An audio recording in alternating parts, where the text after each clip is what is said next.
Welcome to the Housewives News Network. I am your host, Taylor J. Be sure to follow me on social media. You can find that at the bottom of your screen here, as well as clicking that subscribe button, liking this video, and leaving a comment so we can continue to engage and keep the conversation going.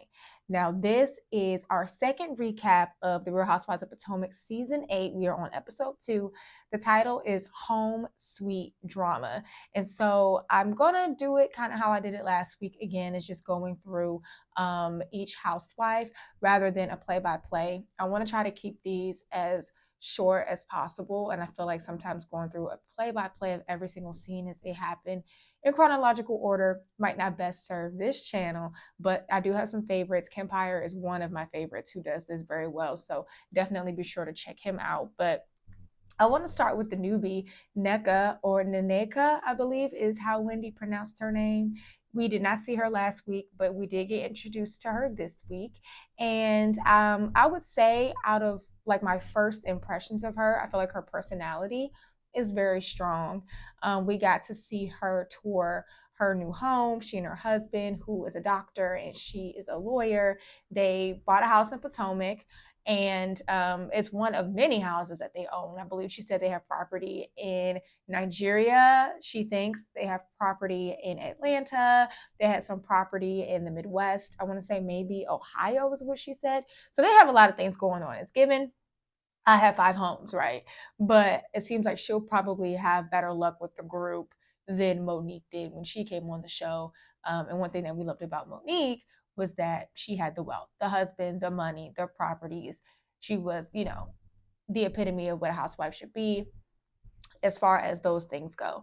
So I really like that Nneka has the wealth. That's what we like to see. I like that she actually lives in Potomac. She's only one of 2 cast members that lives in Potomac. She and Karen. Last season, Mia was in Potomac in the rental home, but because of the financial situation with her and Gordon, I believe they're probably back in Baltimore, where we first met them, living where we first met them. Candace lives in Upper Marlboro. Giselle, I believe she lives in Bethesda.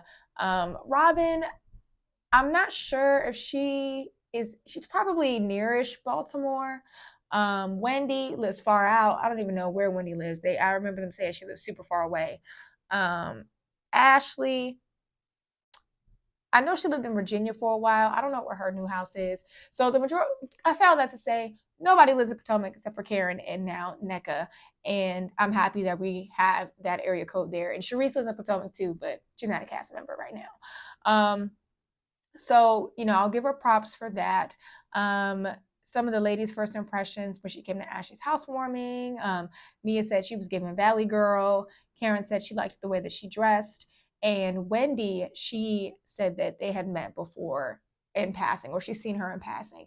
But we'll get back to Ashley's housewarming a little later because, yeah, that's something to talk about on its own. But with Nneka, like I said, I think her personality is very strong. I will be curious to see how she navigates this cast and how she navigates being on the show. But based on what we see from the outside, that there is a divide where we always see Karen, Candace, and Wendy hanging out, and then the rest of the ladies hanging out. So it seems like she did kind of pick her side with the Green-Eyed Bandits and Ashley and Mia and Sharice. They all hang out together. But they're touring the home. The contractors are there to do work on it. She also shares that she just moved to the DMV area to be with her husband. They are newlyweds. I believe they've been married maybe about a year, and that they are trying for kids. Now, one thing that she did show us, and maybe she could have left off camera, is that, she takes her prenatal vitamins and she takes them with a glass of champagne. I'm not sure how safe that is, or, maybe that was something that we should have seen, especially being that her husband is a doctor, but that's where things start. So what are your first impressions of Nneka? We didn't get a whole lot of her to start. We did get a little bit more toward the end because Ashley is the one that brings her into the group, and Ashley is already throwing her under the bus because she can't help herself. But like I said, we'll get back to that. So let's go to Robin. So all of last week was mostly about Robin and Juan and their situation and explaining how things went down with the lady in Canada and his coworker or former coworker, Coach Bree, because he's no longer employed with the university as a coach. And so it's another scene of them hashing things out about what happened in their situation, the lawsuit that Juan Dixon was named in related to Coppin State and some allegations, some SA allegations. If you're, taking in what I'm putting out, you know what that means. He says that he would never he essentially that he would never not listen to his players. He loves them, he cares for them, he would never ignore anything that they would have to say to them. That lawsuit has been dismissed, and Robin also says herself that she believes that Juan did everything right. But it gets interesting because she brings up the intervention that she had with the ladies last week, where she sat down with Ashley, Sharice, and Giselle, and they were sharing their concerns about Robin, or their concerns for Robin with just the optics of Juan's situations that went public, and just her response to these things and how she just seems very like nonchalant and unbothered. And even watching that scene, she just seemed very uncomfortable. Just kind of like she just has to suppress how she truly feels. And Juan had made a comment like, what do they want you to do? Like, get mad at me? Go ahead, Robin, get mad at me, And that really didn't sit too well with me. It kind of felt like a gaslighting type of thing in a sense, because it's like, of course he's going to say that because he knows that she's not going to respond that way.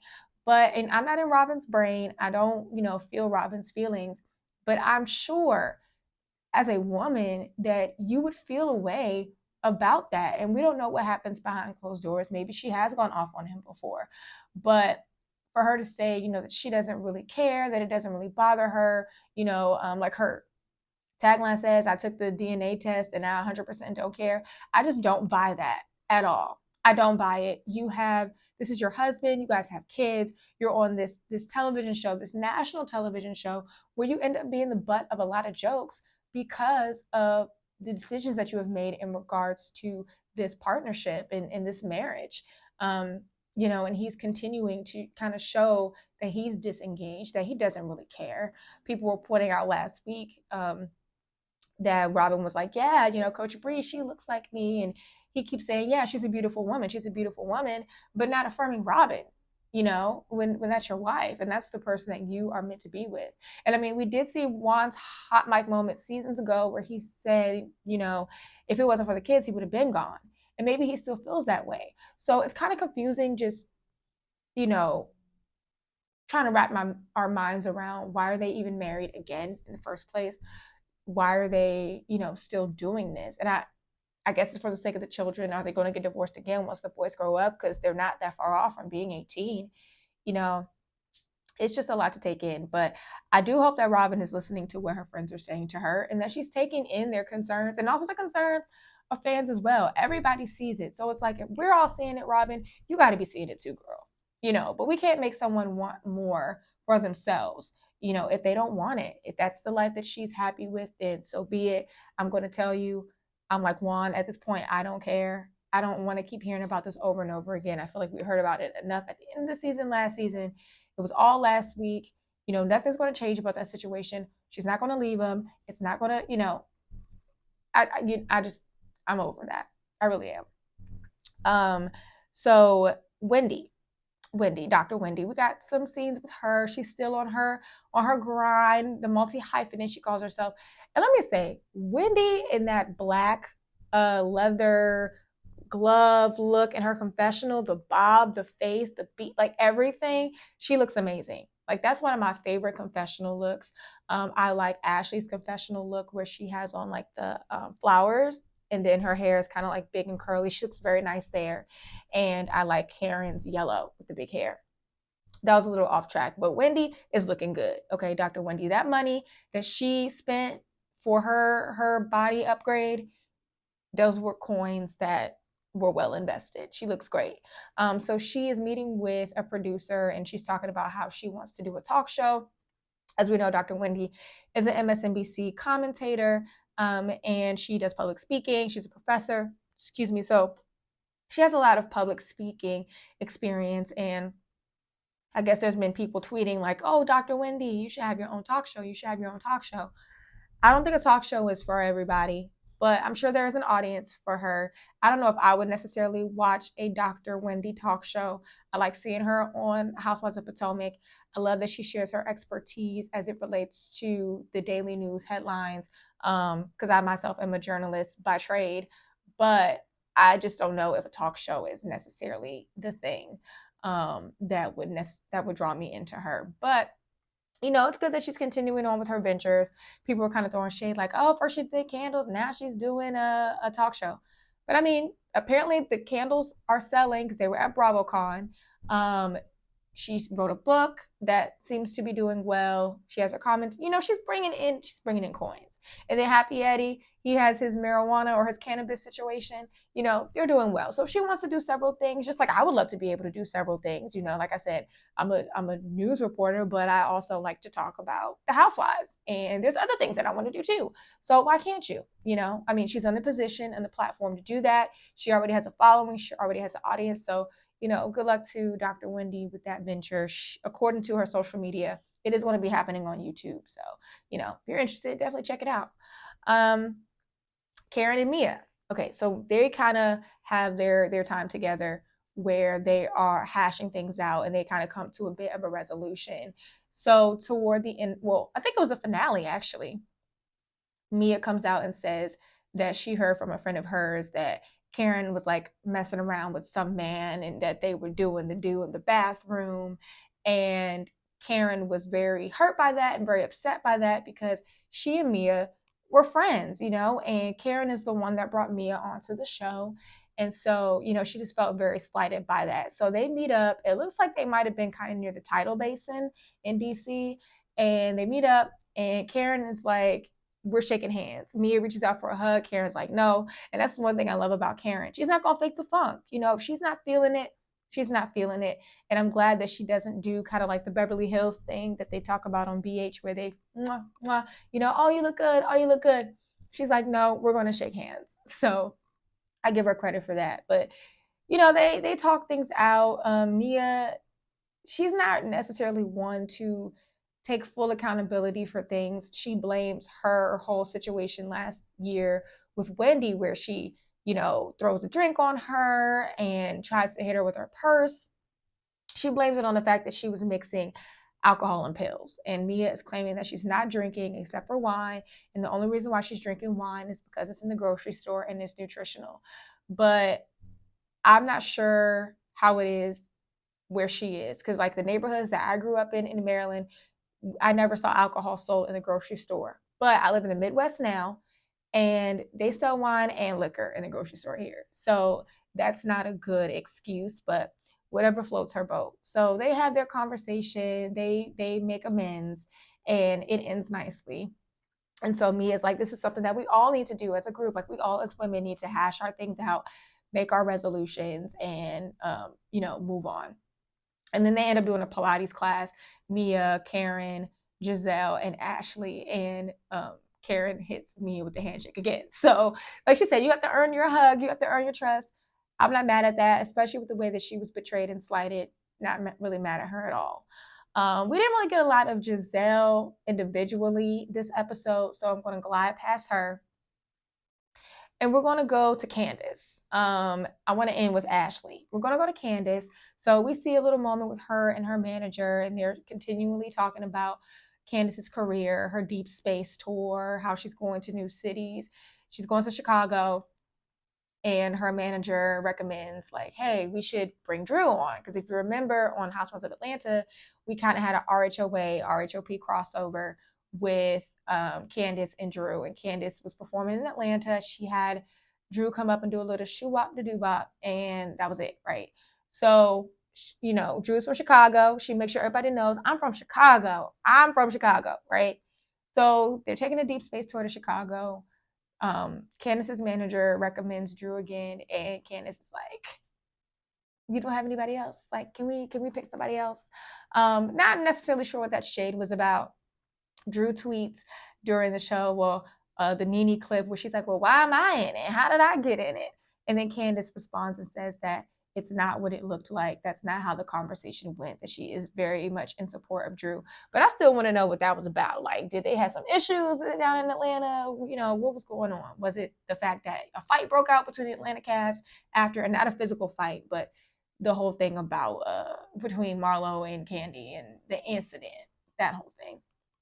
I don't know. So I want to know a little bit more about what that shade was about, even though Candace claims that it wasn't really shade. So Miss Ashley Darby. God bless her heart.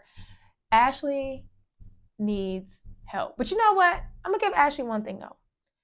That woman is consistent. From season 1 until season 8, she has stirred the pot in an effortless way that she never gets burned. She stirs the pot, she spills it, and while it's piping hot and not a drop gets on her, she moves out of the way just in time. We have seen it time and time again, and it's happening already. So she has this housewarming. We see her meet up with her mom at the beginning of the episode. They're at a nursery getting like plants and crops or whatever. She's trying to, I guess she wants to have a garden because she's talking about like cabbage and basil and stuff.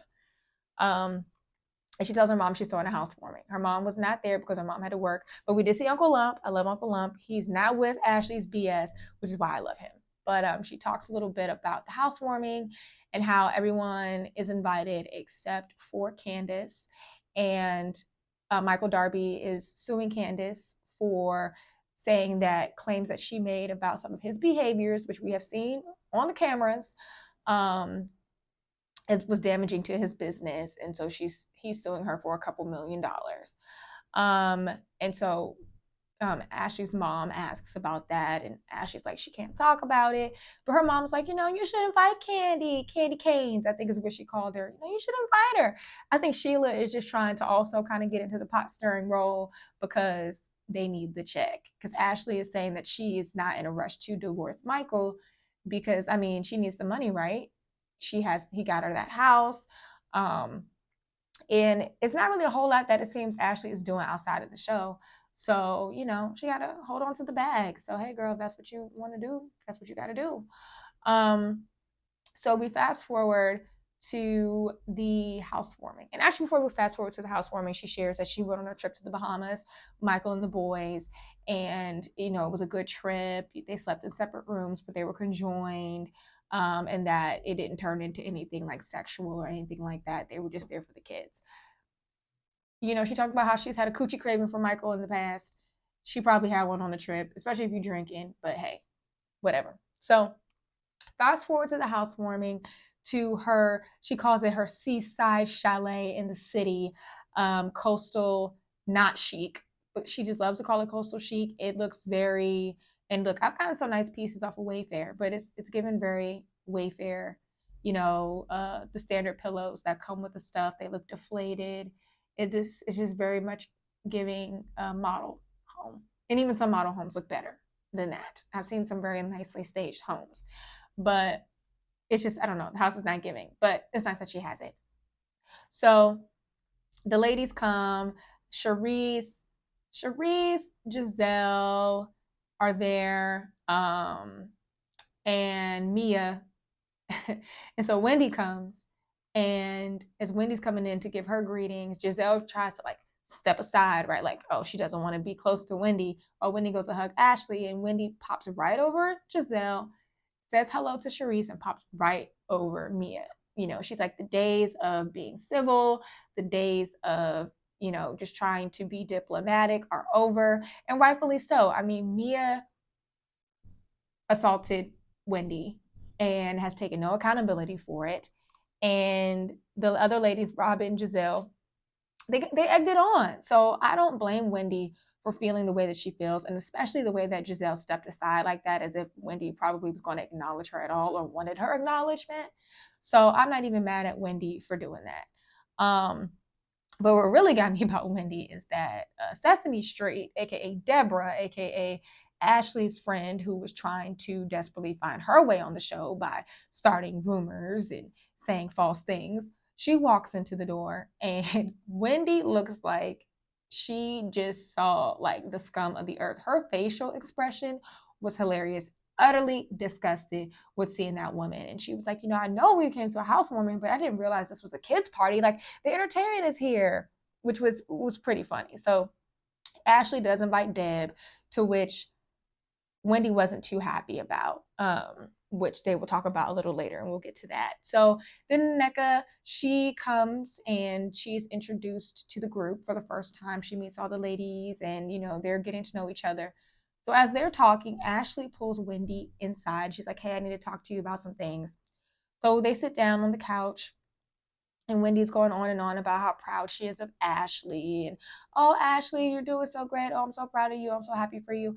I don't understand the warmness toward Ashley from Wendy, especially seeing how she has treated Candace, how she has treated every woman on the show. Like, I don't think that Ashley is someone that can be trusted as far as you can throw her. And I know I would not be able to throw her. So that means like there's a lack of trust there. And I don't know if I don't know what it is. If Ashley has this charm or something about her that just kind of pulls people in, but already she's going back to be her same old self. People were thinking, well, maybe since she had kids, she would change, or that would be her redemption and she would switch around, but she's the same old person. She shares with Wendy that she had a sit down talk with Nneka, and she brings up that Wendy is Nigerian as well. And Ashley brings up an article. I want to say it was like All About the Tea. It was on one of those blog sites saying that Wendy's family is under fire because of this. I guess this sort of. I don't even want to say it wrong, but basically trying to say that they're dealing with like demonic type things, right? And Ashley brings it up. I think it's called like Osu. Ashley brings it up. She asks Nneka basically what it is, but she brings it back to Wendy as if Nneka brought it up and was, saying, well, Wendy, it's bad and it's cursed and blah, blah, blah. Like she doesn't really want anything to do with Wendy. And so when Ashley was called out about it in her confessional, she says, "Oh my gosh, it must have been a tequila. Oh my goodness, I shouldn't have drank." Let me be honest. Ashley knows what she's doing. Ashley knows what she's doing every single time. So she can blame it on the alcohol or whatever. We know her. We've seen it. It's consistent. It's not like this is new behavior of Ashley and she misconstrued something. You brought this up. We saw you brought this up and kind of egged it on and bringing it back to Wendy to start a problem, really, to cause an issue, because now Wendy is like, hold up, wait a minute, And then also Nneka kind of turned her nose up at the fact that Ashley called Wendy Dr. Wendy, and she's like, "Oh, she's a PhD? Oh, she's a doctor of philosophy. Like there's something wrong with that." So we probably are going to hear more about Dr. Wendy's degrees. But even though it looks as though Ashley is the one that's kind of lighting this fire between Nneka and Wendy, which is unfortunate to see, because it's like, come on, we have our two dark-skinned girls, we have our two African girls, like they should be connected. Even though we thought that Giselle and Wendy would be more connected because they're in the same sorority, but that's neither here nor there. It seems like it's going to continue on based on the previews that Nneka's going to accuse Wendy's mom of like practicing witchcraft, and we just have to see how that develops, especially now seeing that it started from Ashley. What was the rest of that conversation? What are other conversations that they have outside of Wendy that even gives Nneka the ability or the gumption to say something like that, So I'm really curious to see how it's going to continue to play out. Excuse me. Oh my gosh. I would say that this was a good episode. It was long though. I don't think that it needed to be an hour and 15 minutes. It was really long. I'm thankful that we're getting supersized episodes. I would love for Potomac to be on all night long, but it was a little slow to start. So it seems like next week is going to pick up at this housewarming, and we'll see how things play out between Nneka and Wendy in this first meeting. It started off very nice and cordial, and then Ashley just had to blow it up. So, in true Ashley fashion. So let me know what you think of the episode. Leave your comments below. Don't forget to like this video. Don't forget to subscribe. And don't forget to follow me on social media. And I will see you in the next recap.